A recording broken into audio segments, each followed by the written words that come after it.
I'm now going to introduce our moderator of our first panel of the day, Michelle Branigan, CEO of Electricity Human Resources, or EHRC. EHRC is an organization that's dedicated to keeping the lights on in Canada by preparing and empowering a world-class workforce that is safety-focused, highly skilled, diverse, and productive. Michelle has been with EHRC and in the industry for the last 15 years. She tells me that she can't change a plug, but she is passionate about making sure that women have the opportunities to work and thrive in whatever career they choose for themselves, free of barriers and bias. Thank you, Michelle. Over to you.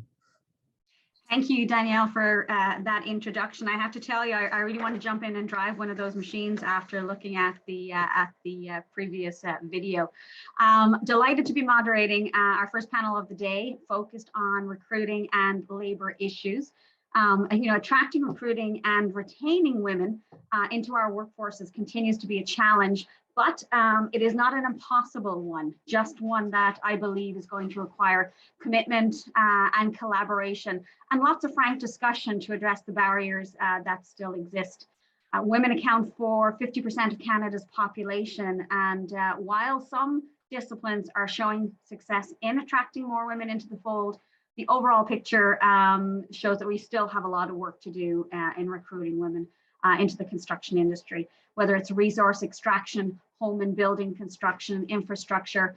Canada needs workers, and employers need and want top talent, both of which can be found among the largely untapped female population. I know that I have heard many times that despite efforts to bring more women into these industries, it's not doable, that women aren't interested in these types of careers and they can't find the women when they look for them. I don't believe that. I think it's a myth. I think we need to do a better job of both looking and telling young girls and women about the types of careers available in the construction sector, the money that can be made, the companies that these women can own. These professions offer viable long-term careers. So how do we help employers who want to recruit more women, and then once they have them in the door, actually keep them? I'm very much looking forward to the discussion today with three very inspiring women who have all invested in making this change happen and are going to share their perspectives and help provide actionable insights as to how we move forward. So please join me in welcoming our panelists today. We have Sarah Bond. Sarah is a professional engineer and quarry manager on Texada Island in British Columbia. CASSIDY DEVEER is president and co-owner of Third Generation Homes in Kelowna, BC. And Carol Mohan is a professional engineer and president and CEO of Women Building Futures, based in Alberta. Ladies, thank you all for joining me. Welcome. Looking forward to our discussion. So let's jump right into it.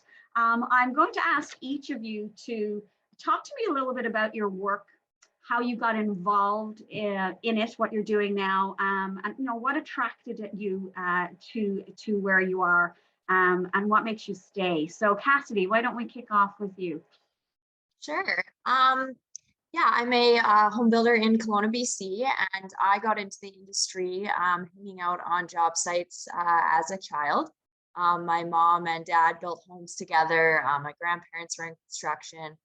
So it was always a talk around the dinner table, and I felt very comfortable on job sites. It's very normal for me. We moved our home every couple of years, so I was very involved in kind of that process through most of my life. Excellent. Thanks, Cassidy. Carol?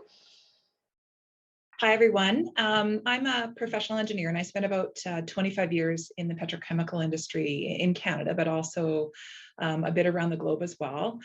I picked a really great progressive company, and Gina referred to this, had very much an ally, have an ally as a husband, and through that managed to raise two really amazing young men and also have a wonderful career. As I started to navigate towards retirement, I really felt a need to recognize the success I had and really start to give back. And that's been my theme. I took on the role of registrar with APEGA for a few years and was very grateful for the engineering career I had.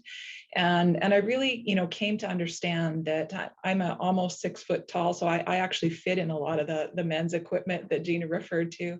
I'm well educated, I'm white. I came from a strong, supportive family background. So, certainly while I did have some barriers in front of me as I navigated my engineering career, nowhere near to the same degree that just so many women are faced with. And that's what I'm doing now. And I feel very privileged at this point in my career to be helping lift the potential of unemployed and underemployed women that really just need a bit of boost to try and help themselves take control of their lives and ultimately connect themselves to economic security. And for us, that's with really great careers with great companies in the trades and the driving industries.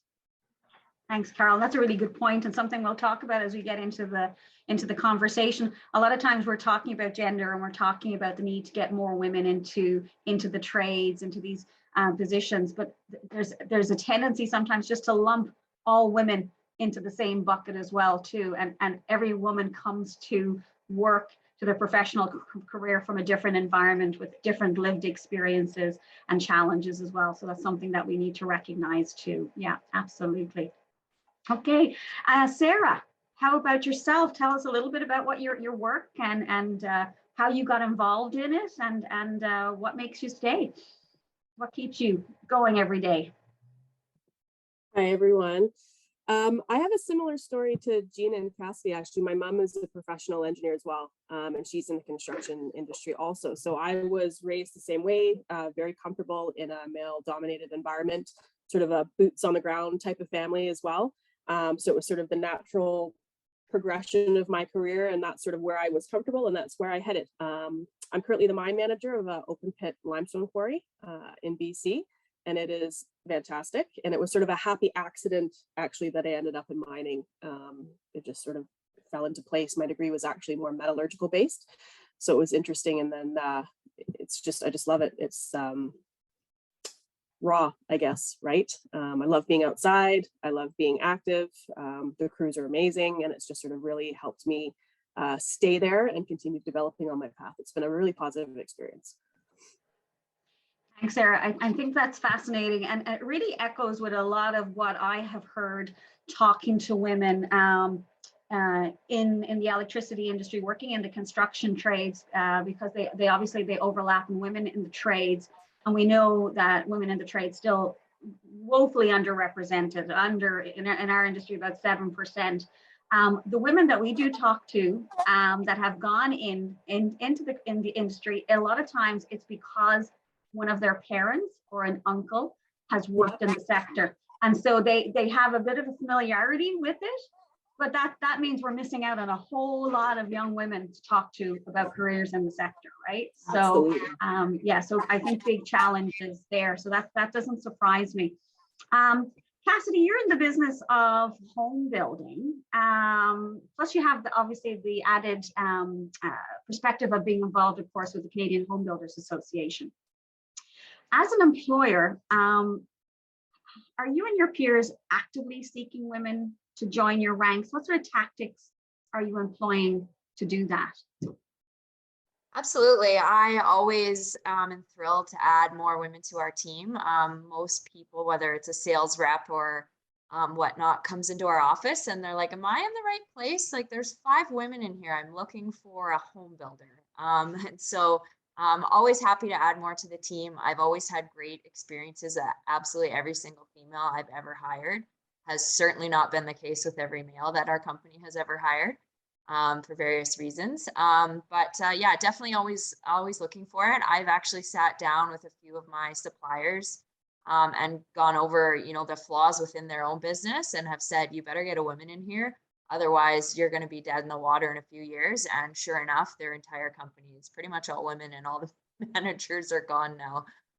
So they've had a complete turnover. So I think most sectors are kind of embracing it a bit more. And I think the toughest part is hiring that first female. And once you have that first female on staff, it's a lot easier to, add more to that diversity and add more women to the team. Yeah, and I think Gina mentioned that, we've a lot of us have been talking about this and pushing forward on this front for for years, if not decades. And I liked what you said, you know, the time is now. There really is more of a conversation, more of an expectation that organizations and companies are looking to build more diverse and inclusive workplaces, right? At the end, that are more inclusive, and that does take commitment, I believe, and a bit of a push as well too. But young people are paying attention to this. So I agree with you totally. If companies are not seen to be doing this, they're going to be missing out. They're going to be seen as the dinosaurs, and people, young women, are not going to want to work in their organizations either, right? So, Yeah. And like she said, it's more profitable. So if it's you're in more business, profitable. you're in Yeah. business to make money, this is a pretty obvious avenue. I know there are so many business cases that, to my mind, we shouldn't have to articulate the business case, but the reality is that oftentimes we do to organizations, right? And but the research has shown over and over and over again, there are so many studies and reports that show the return on investment of bringing more women in and having more diverse workplace, that it really positively impacts the bottom line at the end of the day. So to my mind, why would you not do that? You know, so Carol, your organization, which I'm familiar with and have loved to see the things that that Women Building Futures have done over the years, but it prepares women for jobs in the construction, maintenance, and driving industries. What are you hearing from employers about the women that you send to them? You know, what are their attitudes about women in these professions, and have you had to deal with perhaps changing some of those attitudes? I think I know the answer to this one, Carol, but I'd love to hear your insight on what some of those challenges have been and how you've approached it. Yeah, I'd love to share that. My understanding is when our organization was started up more than 20 years ago, you know, we had to beg employers to come to the door and become part of our story. And today that's entirely different. So we're definitely seeing an increase in employers embracing inclusivity. And they know, you know, was just mentioned, they know that it brings value to their companies, to their work sites, to the overall culture. They speak to the fact that, you know, some very specific things. Women listen. They want to understand what's being asked of them. They want to execute their work really well. They take really great care of their tools and their equipment, and they're not afraid to show courage and care for their teams as well too. So inclusivity isn't only right, but also brings employers a significant value. Innovation, safety, productivity, they are absolutely all enhanced with diversity and a really strong sense that everybody has of you know, they're unique, they can be unique, and everybody will celebrate that they're unique. We only partner with companies that are values aligned. So we actually strike partnership agreements with them, and these companies are ones that they want to just continue to become more and more inclusive in their approach. They're now starting to talk to each other. So some of that company to company conversation and some of the pressure associated with needing to do those things in order to be able to manage your workforce. I do think that those pieces, raising the voice on those conversations is definitely helping, and it needs to continue for greater impact. I think there's a couple of things that employers can do even more of going forward, and we hear this from our alumni. Effective mentoring programs really truly need to be in place in the company and on the work sites. When you have individuals that are entering in non-traditional types of roles, making sure that they have allies and support systems in place, that there is some sort of critical mass, is incredibly impactful for women, not only to successfully move, but stay actually in that workforce itself. And then the final thing I'd add, and we're trying hard to do some additional work on this piece with our employers, but enhanced training of, you know, what it means to be an ally. For boots on the ground. So the crews, the foremen, the construction superintendents, and employers want to get better. They do. They want to be able to support their workforce. They want all those people to want to stay and want to work for them. So we've actually, we often say we spent 20 years getting the women ready for trades, and now we need to spend a bit more time getting trades ready for women. So we've got some tools that we use with some of our values aligned employment partners to try and help them, because they do want to do better. Yes, trying to equip them So, and give them the tools exactly so that they can help. I absolutely agree with you. I find that peer-to-peer point was interesting. Everybody wants to know what the other person is doing. We find that just that sharing of best practices, what went right, what didn't work as well too, right? There can be a lot of learning in that regard. On the mentorship side, incredibly important. I couldn't agree with you more. We have found that the women who stayed in the industry that we've spoken to are the ones who had a mentor when they came in, somebody to take them under their wing. Those were the women who stayed because, you know, not only, and I know we'll get into this a little bit more, you know, we're looking at recruitment, we're looking at attraction, first of all, to get women into construction. Then you got to do the recruitment piece, but then you've actually got to keep them once they come in that door, that whole retention piece. And it's something that employers also need to look at when they're doing some measurement. You know, are they losing women after two or 3 or 4 years? If so, why? What are the issues? What are the challenges in that environment? Is it inclusive? Is it culturally comfortable for women? Do they feel heard? All of those things, right? So, Absolutely. yeah, I think the mentorship really helps augment some of that. Sarah, you probably have one of the coolest jobs that I have heard of. I am very impressed. You help blow stuff up at the end of the day, which is really, really neat. If I could go back in time between the big trucks and the blowing things up, I think I picked the wrong occupation. But obviously, your employer sees a really capable person who can do the job. Lots of responsibility with what you do, obviously, on a day-to-day basis. What did your various employers do right to bring you on board, to attract you and hire you and get you to want to work with them as an employer and to retain you? Yeah, I think Carol sort of hit the nail on the head there. It's good mentorship when you come in the program as well, right? So I was very fortunate that my employers have always laid out a really clear development plan for me, working with me, and offer me training courses, whether that be international or local, and just really encouraging me to get involved with, you know, volunteer stuff, like we did mine rescue competitions, first aid competitions, like really making you feel part of the team and then guiding you through it. So if, you know, you were struggling, you had someone that you could talk to. I'm sure many people on this call have had, you know, issues at work where you go kind of sit quietly in the corner and have a cry, and, you know, people to kind of help you through that as well. I've had experiences both positive and negative. Like you said, you know, there's the recruitment piece, but then there's also the retention piece. So you can put a lot of effort into the recruitment program. We need to fill these positions, you know, essentially with female bodies. But then we have to really work to make sure that they're flourishing in that environment. So some of the more negative stuff, you know, you're sitting in a boardroom, you're not really listened to. You're just there as sort of a quota, right? And that's obviously a negative effect, and you don't feel like you're being valued. You're not part of the team. You know, any comments that you say just kind of over everybody's head.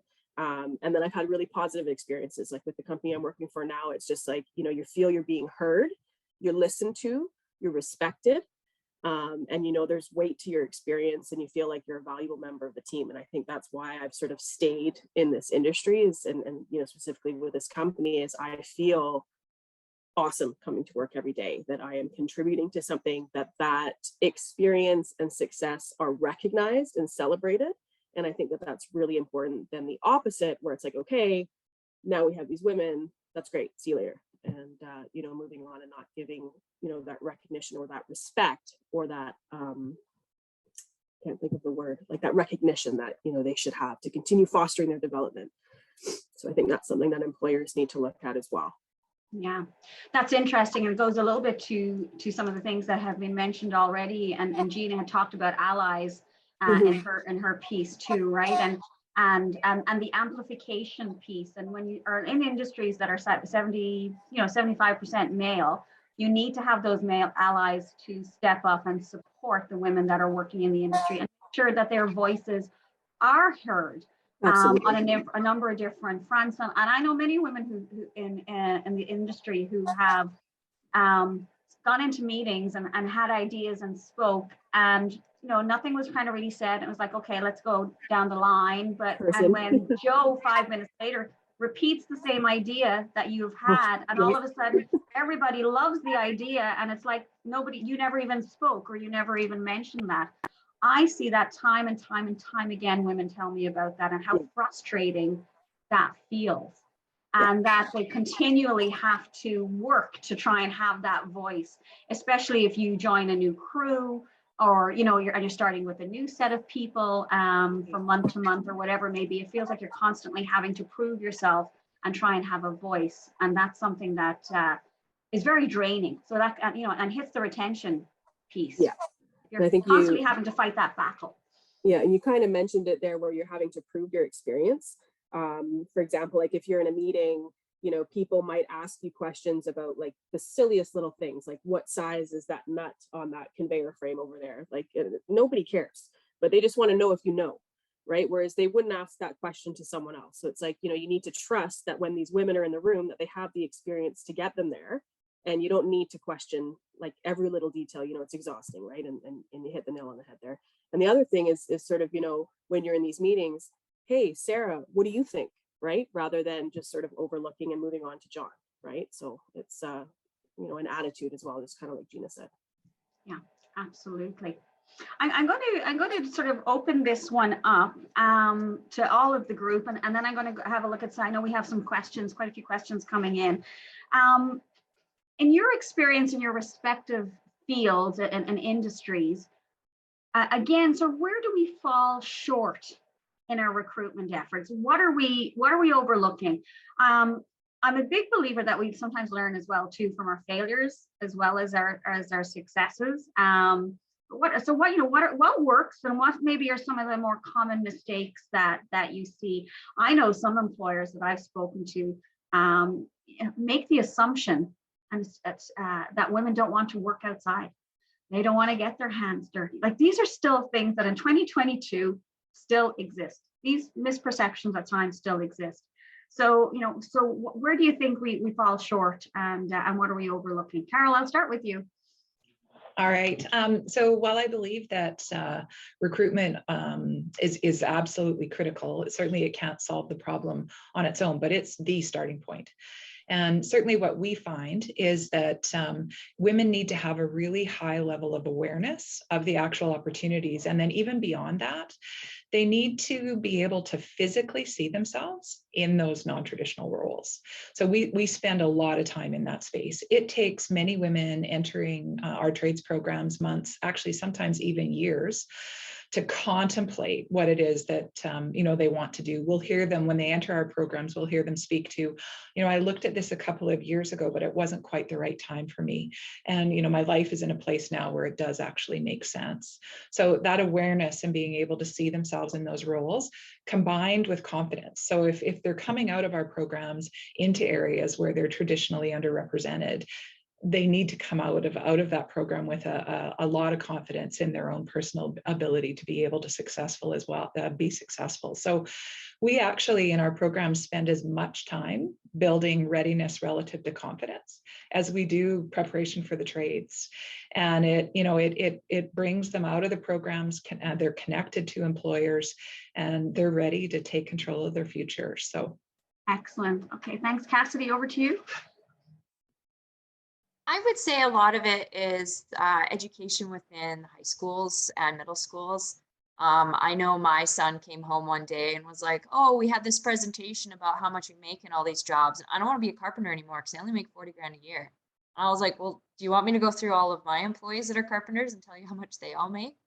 And I think it's educating parents that it's such a great opportunity, financially even. And there's nothing wrong with, saying, oh, my kid's not a doctor, they're in construction. I know electricians in Kelowna make about $100,000 a year, and there's a lot of family doctors that do not make $100,000 a year. There are lawyers in town that do not make $100,000 a year. So I think it's changing the mindset of parents and youth and saying, okay, the construction industry has a very bright future. It's not going anywhere in the next 20 years. We're going to need bridges. We're going to need houses. So educating them on all of the opportunities and all of the different jobs, even within the industry. I agree, Cassidy, and that echoes, you know, and Sarah, I'll come back to you in a second, but one of the questions that is posted in here is from Vincent. It mentions that he's an experiential learning coordinator for his school board in Ontario, and his responsibilities are to recruit students to the Ontario the OYAP program, the Ontario Youth Apprenticeship Program. And he's just saying that the message is often loud and clear, addressed to women. But to your point, you know, what can educators do to filter the message downward to young women, girls at the high school level? It's changing the mindset of parents. And I know I've talked to the Toronto District School Board and a number of the school boards, and I remember sitting there with a few hundred teachers in Toronto a few years back, and they had asked parents to, you know, whose child was going to go to university.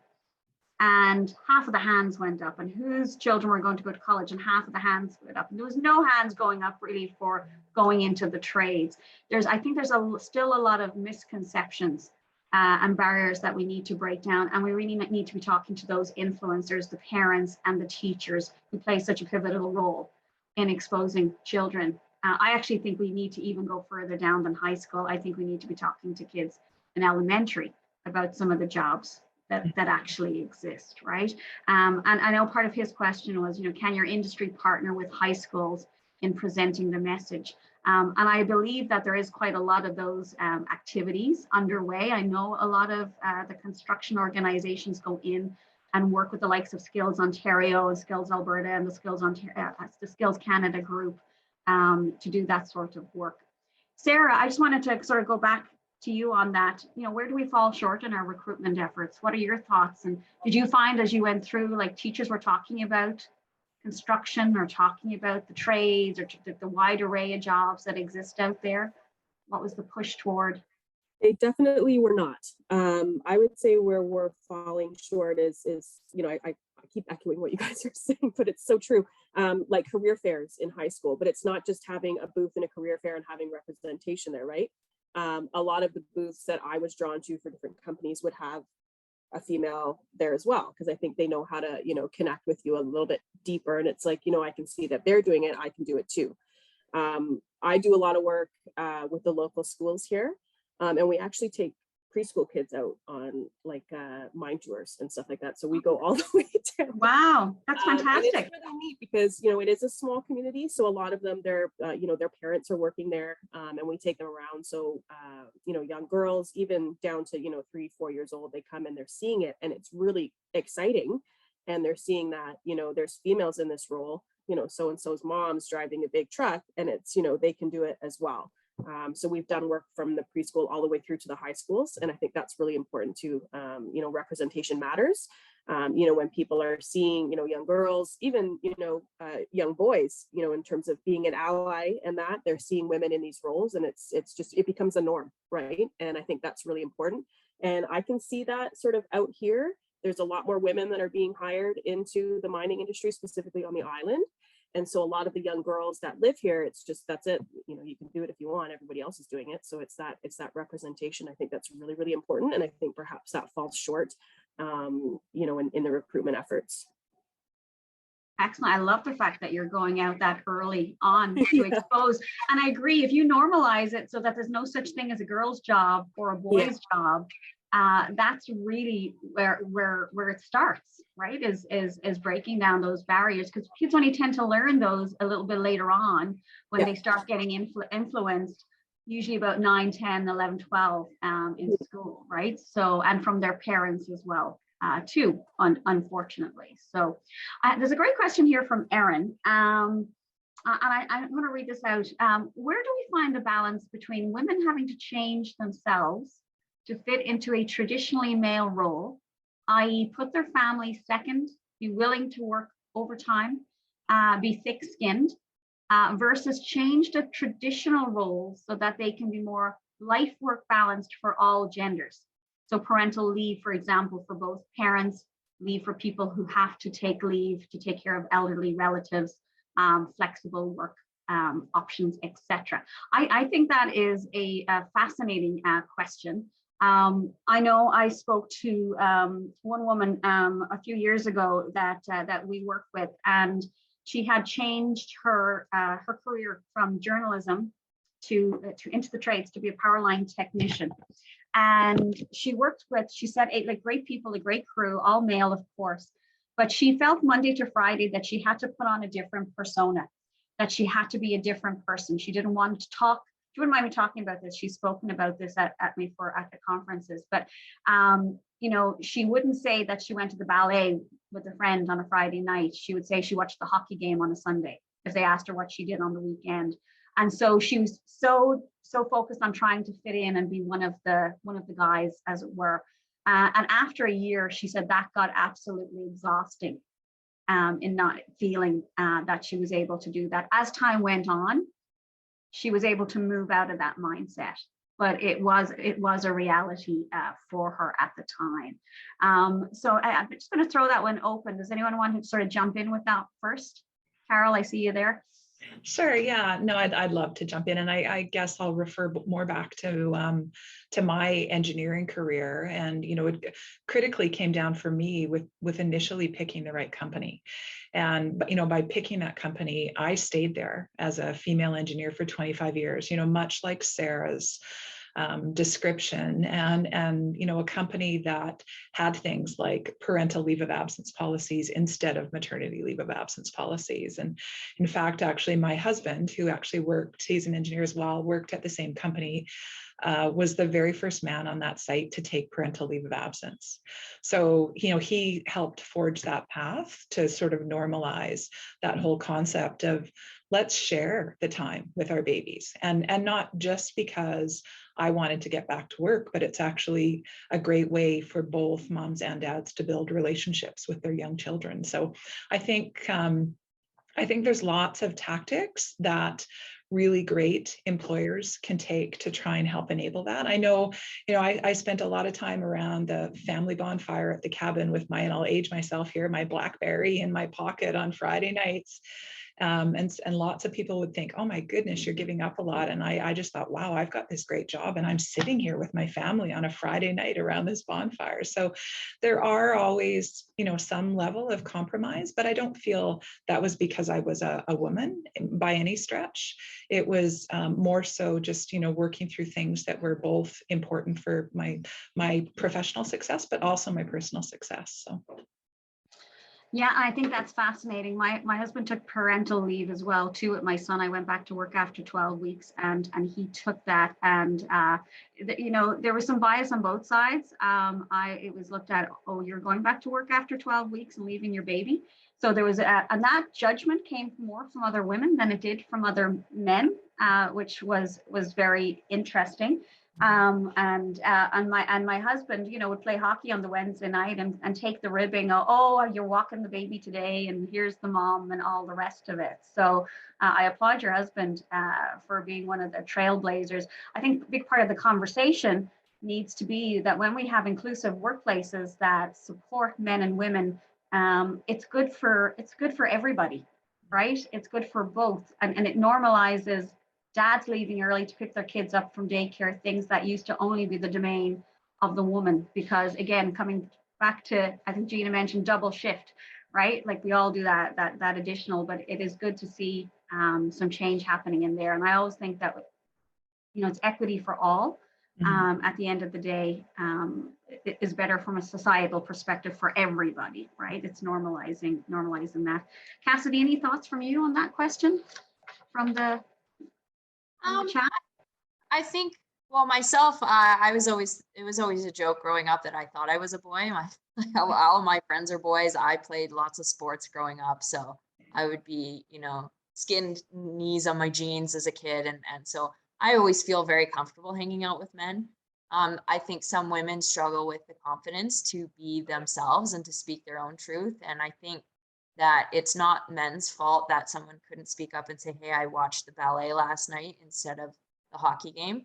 And I think as women, we need to really support each other and you know, speak our truths. And if that's who you want to be, then be that person. And, you know, you shouldn't be changing yourself to fit in.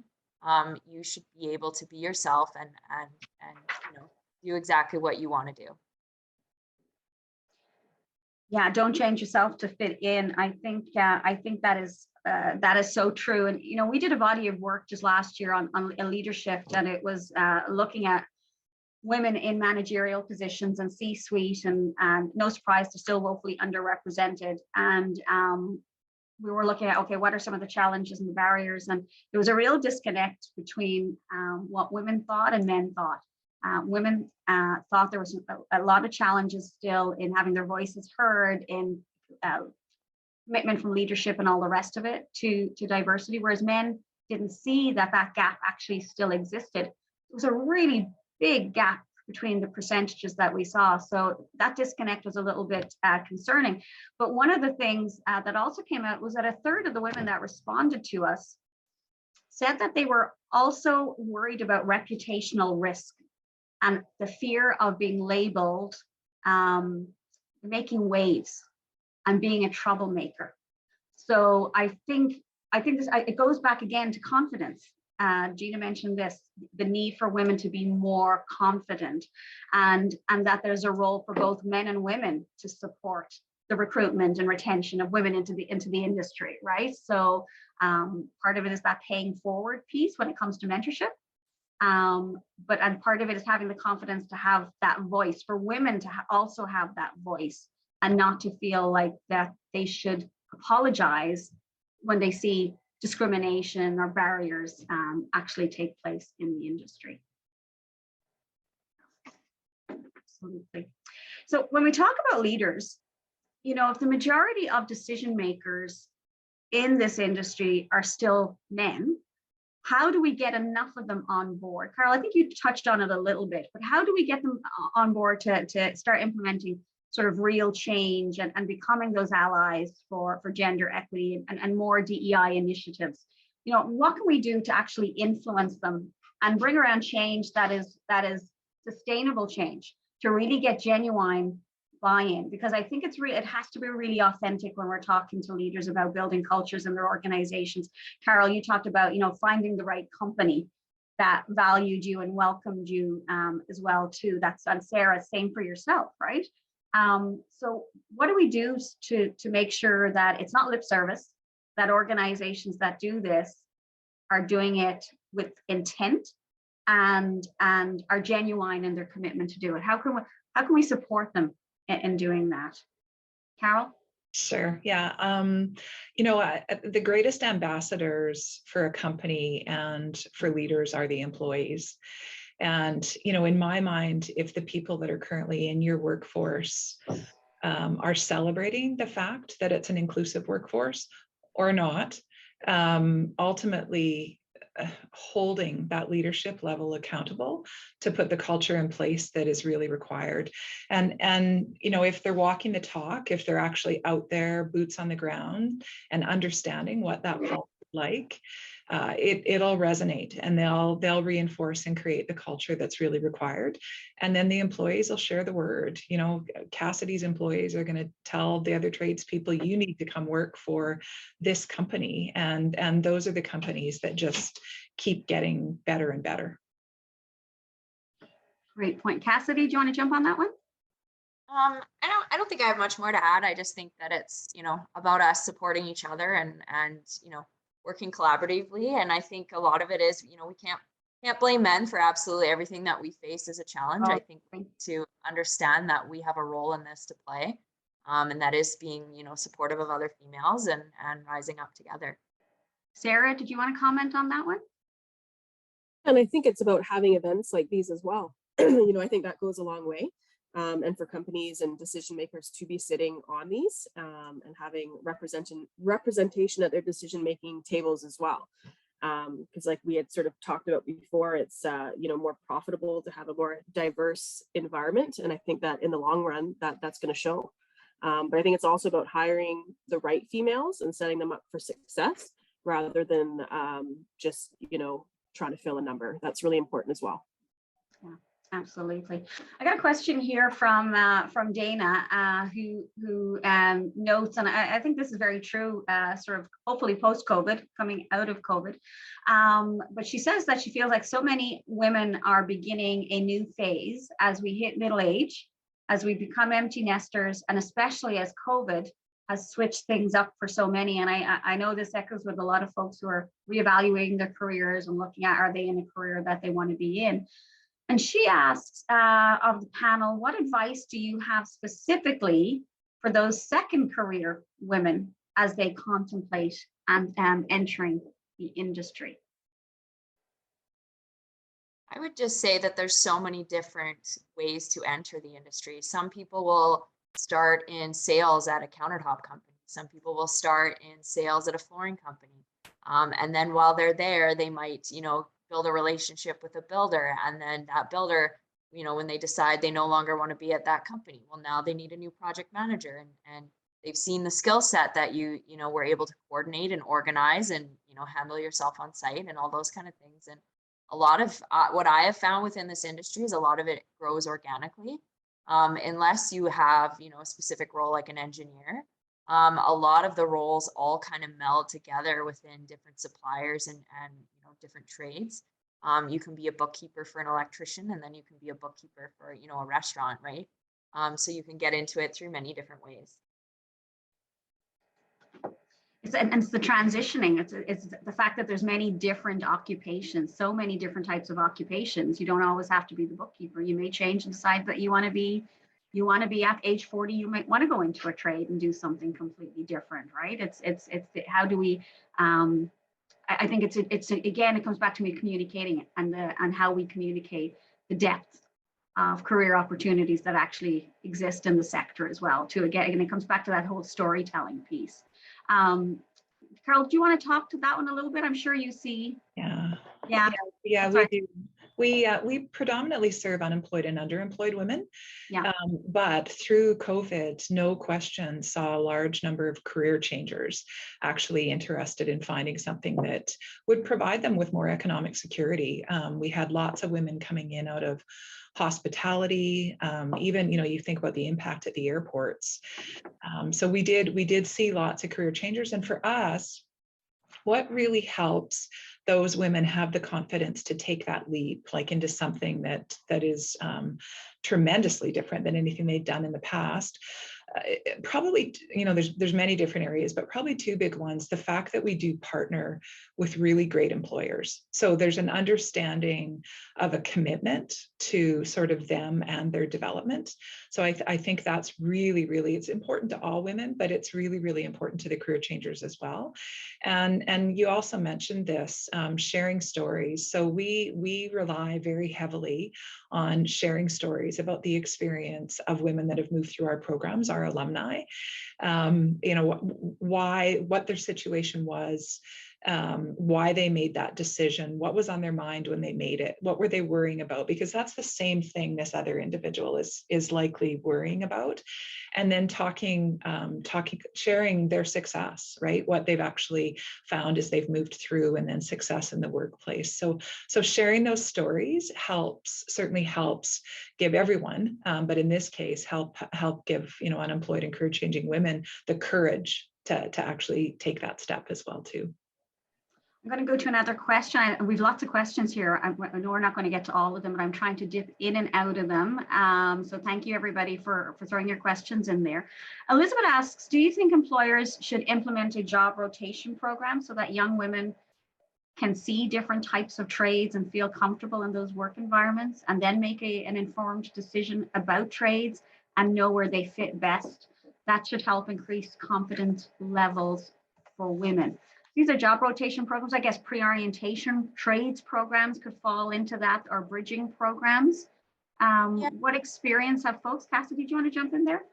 Yeah, I know here in Kelowna, our Okanagan College here does have a women's in trades program, and they actually get to do a variety of different trades before choosing which one they would like to go through. So they get to do carpentry, welding, electrical, plumbing. They get to experience a variety of them. And then that does count for whatever one they end up picking. They do get points, credits towards, their first year. Let's say they decide, okay, I want to be an electrician. That goes towards their first year of it. So it is a great way to do it. I don't know how successful it would be with an employer unless they offer a lot of those different avenues within their company. But I think it's an awesome spot for the colleges. and trade schools to be able to offer something like that. Our employers, I know we actually at EHRC ran one of those a number of years ago. It was a pre-trades orientation program out on the East Coast, and we put a number of students, young people, through the program to try a trade. So they got to try 4 different trades, and one of the young men wanted to be a power line technician. And it was fascinating because he had in his head that's all that he wanted to do. But when we actually brought in the bucket truck, and when he actually had to go up and they brought in and do the scenario and climb the poles, he discovered that he was absolutely terrified of heights. And it wasn't just a once, the first 10 minutes, he was actually genuinely really afraid of heights. So right away, he knew then that wasn't the trade for him. So it was great because then he was able to focus and look at the other trades that existed and start looking at navigating his career. So I do think those things are incredibly valuable in and of themselves. Carol, Sarah, anything about those programs? Try a trade. I can add something job to rotations. Sarah? So I think the trades is a great thing to do, but what's interesting, when I first got hired, I was in a training program, like a leadership development program. And so what they did as an employer was they moved me not necessarily through trades, but through different departments. And that really helped me understand sort of where I wanted to fit. So I started in quality. They had me in maintenance for a little while, so that was more hands-on. We went into land management, so I did a bunch of work with mine design. And the program ran for about 2 years before I took a full-time position in drill and blast. So it was interesting that, employers can sort of foster those programs as well outside of the trades in the schools. Might be a good idea for someone to try. Lots of ideas. I'll just emphasize that. I went through a while ago a program much the same as what Sarah described, and it really helps them create really strong, well-rounded employees. So, but for sure, those mandatory rotational programs in with companies for those in the sort of the first 10 years of their careers, regardless of what it is, I think brings a lot of great value. Specific to trades, with the pre-trades program that we run, we actually expose the women coming through the program to a half a dozen different trades. And they'll often come in thinking, oh, yeah, I want to be an electrician, and they leave thinking, I really love welding. So, we give them that exposure early on, and it doesn't necessarily mean that's where they're going to stay. But again, they have that fundamental exposure to almost any trade that they'd see on a work site. So it's strong awareness, again, confidence building, and they can come out thinking they know maybe a better idea of what they want to do and perhaps start down that path. But our employers commit to apprenticeships with them, regardless of which discipline that they're going to choose. So yeah, I know the broader the exposure, the better, for sure. I have a question here. I was going to ask this question, and I see from one of the attendees, they've written, to what extent is it that we are our own worst enemy, i.e. we impose too much responsibility on ourselves? And that sort of, I guess, segued or aligned a little bit with my question here, which was, what are some of the biggest lessons that you've learned during your career or in your role supporting women in your sector? So there's a few little different nuances there, but we have talked that a little bit. Sometimes women try to hold themselves to an extremely high standard, and we all know that maybe they won't apply for that job because they don't feel that they can do everything that's on the job description or whatever it may be, right? Whereas we know that men will traditionally apply even if they can only hit, I think it's 60% of what's on the job description. So I think women at times can very much hold themselves to too high of a standard. So that would be that question. How do we sort of take ourselves out of that mindset? And does that align at all, or what are some of the lessons that you've learned over your career? Cassidy, I see. Do you want to start us off with that one?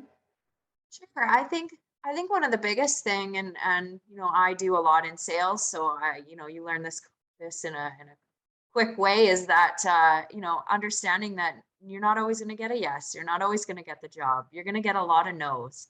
And, you know, not every time, you know, it's not all failure, and rejection, and being able to handle rejection, and you know, applying for a job that you might think, okay, it's a little over my head, but if you get rejected, who cares? Like, you'll move on to something else. And not, and you know, really that fear of rejection, I think, holds a lot of women back, of just, you know, oh my gosh, what if someone doesn't like me? What if someone says no to me? What if I don't get that job?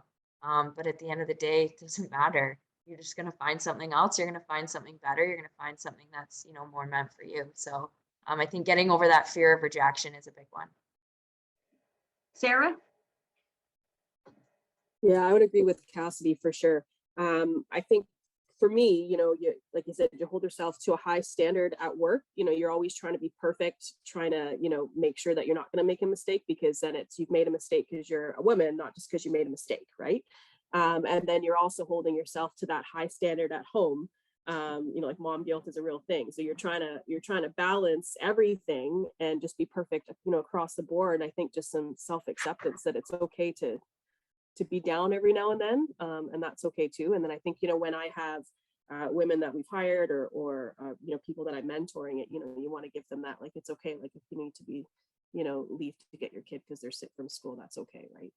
You know, being a little bit more Carol? forgiving as well. Self-acceptance for sure, because I mean, realistically, I don't think we're ever going to be less hard on ourselves. The, you know, the ownership that we hold for care of our whole family is innate inside us, right? It's what makes us really, really special. You can share the duties, but as the woman of the family, 99% of us are really going to feel that level of ownership. Having safe, effective, high quality, affordable childcare, although it's not a direct space that Women Building Futures, you know, participates in ourselves, it truly is the biggest barrier in front of all of the women that enter our programs, and quite honestly, well beyond that. You know, with my husband and I both being practicing professionals while our children were young, we were in a financial position to be able to get the, you know, the best childcare that we were happy with and that worked for our family. And you know, many women aren't in anywhere near that same situation.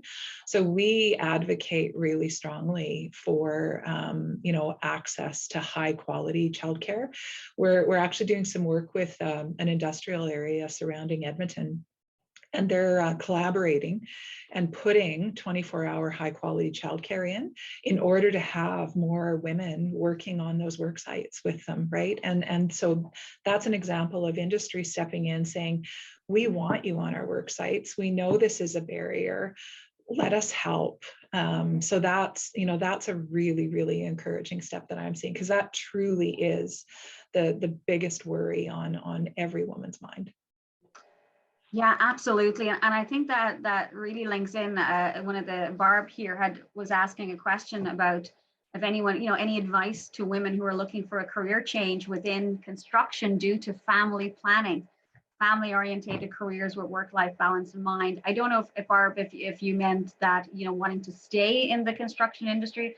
I'm sort of presuming that would be the case, but Carol, I think your answer there really speaks to the need for employers to look at this as a serious systemic issue within society, right? And so that there are ways and means to support, and what a tool to recruit and retain women in your industry at the end of the day is to ensure that they know that their children are safe and happy and taken care of. And I will follow that initiative, 24-hour childcare. I haven't heard of that before. I think that's really groundbreaking. So looking forward to hearing more of that. I think that's an incredible tool. I think it's really, I think one of the things that I heard somebody else, I can't take credit for this, but it was a panel similar to this one. And it was to your point that women are trying to juggle everything and be everything and do a good job in the professional life and then be mom and maybe they don't have children. I got my knuckles rapped by a young woman one day, said, I don't have children, but I still have a very crazy life and I still have pressures on me from an elder care perspective or a grandparent perspective. So I always try to ensure now it's not all just about children. Other people have, women have very many different challenges and issues and caretaking duties, as it were. But what came up that day was we're all trying to juggle so many balls that sometimes it's okay to let a few of them drop. You just have to drop the ones that will bounce back later, not the ones that will break. And I just thought it was really a nice way of putting it. It's okay not to be perfect 100% of the time and to be on all the time. It is okay if you have to buy a cake to bring to your kids' bake sale. You do not need to feel guilty because you were the mom who didn't bake something from scratch, right? So these are some of the things that we hear. I'm watching time, and I know we have 6 minutes left. I did want to ask each of you, what is your single biggest advice for employers that are starting on this journey and really looking to make a difference in their workforce? We have a long way to go still. I think there's really great momentum underway. There's great initiatives, great stories, things that are being done very proactively, but we do have a long way to go still. And we do not want to be waiting 10, 20, 30 years to try and really change the numbers and what the construction industry looks like, right? I think we really need to be progressing much faster. So from a practical perspective, what do you think is the first things, the first steps, the most important thing that an employer wanting to do this should consider or should action? Because I'm all about action. We need to move things forward, right? Cassidy, I'm going to throw over to you. Sure. I think step one, I was going to say step one, we hire first female, but I think step one is to do kind of that internal 360 of your company, of your business, before you go charging out there and say, I got to go hire a female. Take a look at what you're doing, what your HR policies are, the culture that you already have. Maybe you have a culture issue within your business that you need to rectify before you go out there and try to think hiring one woman's going to solve everything for you. So doing an internal survey, an internal scan, and really figuring out where your weaknesses are, where your blind spots are, before you start moving forward. Excellent. Yeah, because you want to be very careful. You don't want to hire just one woman. That just smacks of tokenism, right? And I don't know what's worse for a woman. Is it to be seen as a token or to feel as a token, right? So that's something we have to guard against. Sarah? I think, it's important to check all the boxes as well. Taking these courses, encouraging, the job fairs and school tours and all this stuff. But I think at the end of the day, it's really important that you're not just checking boxes and that companies are holding themselves accountable for how they're treating people once they're in the door. And how they're mentoring and how they're developing and how they're building. I think that's going to be the critical step forward, is making it the norm, right? Not just we're going to do all these things because we have to, but we're actually going to engage. Excellent. Thank you, Sarah. And Carol, over to you. Yeah, I couldn't agree. Clearly deciding what you're going to do as a company and then making sure you do it. That's the critical first step. The other components that come to mind for me that maybe are a little bit more tactical than that, but they were certainly very impactful through my career when I was mentoring and developing young engineers and others on our plant site. Being brave to ask. So we didn't initially have flexible work policies. Who'd ever heard of an engineer working part-time and, being a part-time mom at the same time? And, those first few women who were brave enough to say, hey, Cassidy, can I work 3 days a week? That's the sort of conversation that you want to have happening. And then as an employer, embracing that.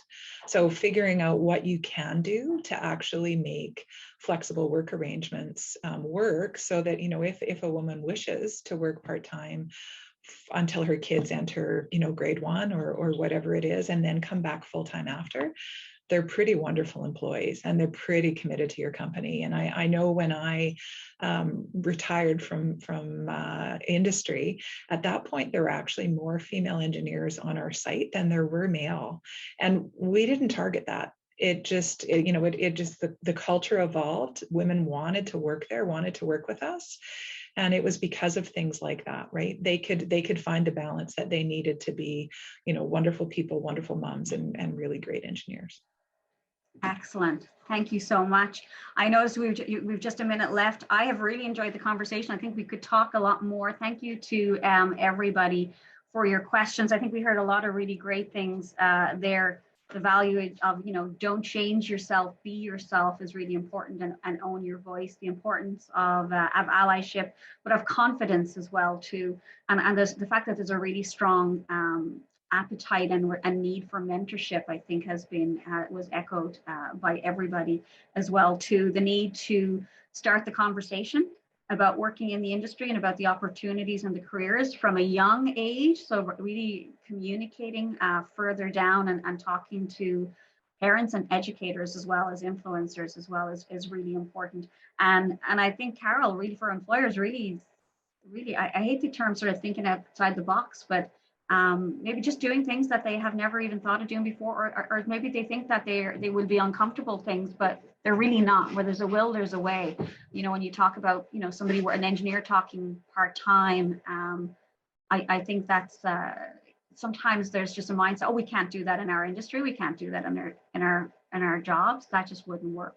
But there's ways and means to make these things happen and keep the people, the women that we have actually in the industry. So thank you very much for your insight, your comments, your commitment and your dedication to getting more women in this industry on this week. Very important, of course, as we just celebrated International Women's Day. And of course, it's not just one day, right? We need to keep focusing on this every day, 365 days of the year. So thank you, everybody. And I'm going to hand it back over to Danielle. Thank you, Michelle, and thank you to our panelists. I agree with what you said, Michelle. I think it was a really powerful message to hear you say that you'll build confidence by speaking your truth. So that was, I think that was a great message to hear, and something we all need to remind ourselves sometimes.